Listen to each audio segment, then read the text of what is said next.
See, if you thought the original Jurassic Park movies were scary as a kid, like me, then you would probably be surprised as to how much worse the book is. I think a lot of people forget that Jurassic Park and the overall franchise came from Michael Crichton's novel Jurassic Park. Some of your favorite scenes from the original movie are way darker and crazier in the book, and today I'm going to recreate them and the dinosaurs as closely as I can. Trust me, this will give you a whole new perspective on the movie. So let's start with the most popular scene from the original movie, the T-Rex escape scene. See, in the original movie, Tim and Lex are in the car while the T-Rex had escaped. Lex panicked and accidentally shined a light in the T-Rex face, as you do, which caused the sunroof to break and the car to be flipped upside down. However, in the novel, the T-Rex just walks out and stares into the car. Lex and Tim try to stay as still as possible so the T-Rex couldn't see them. Despite them being right in front of the T-Rex's eye, the T-Rex doesn't seem to register them. The T-Rex stands up and bellows and gives a loud roar and then smashes his head on the sunroof. Tim crawls to the front seat and sees that his sister Lex has blood all over her face and is unconscious. He shuffles his way to the front of the car so that he could get to the radio.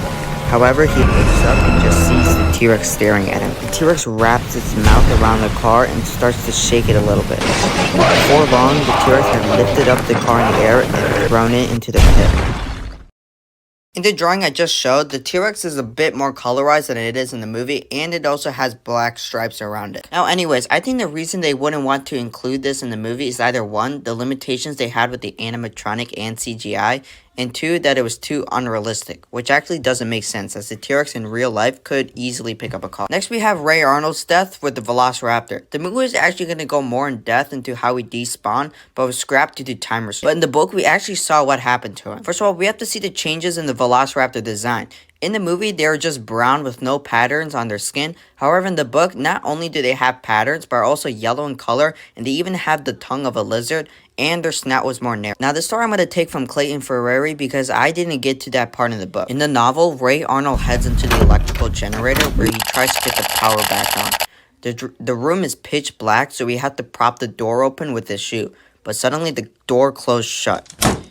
He could see from him a few feet that a Velociraptor was sniffing his shoe. The thing stares and hisses at him. Calmly tries to find the railing to the stairs so that he could run down and beat the raptor to him, as he thought the raptor couldn't come down.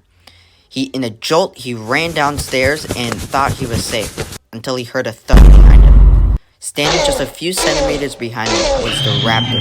The raptor had jumped down. He tried to find a weapon, but the raptor was already on top of him and suddenly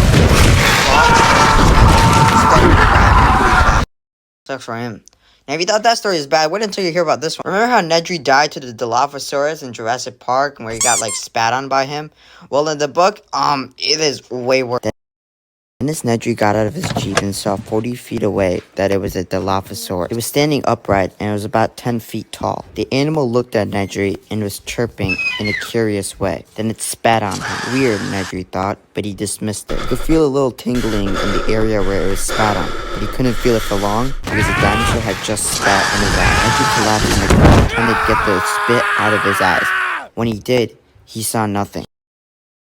He tried to get up and lured the animal away as he knew it was close, but he couldn't see where it was.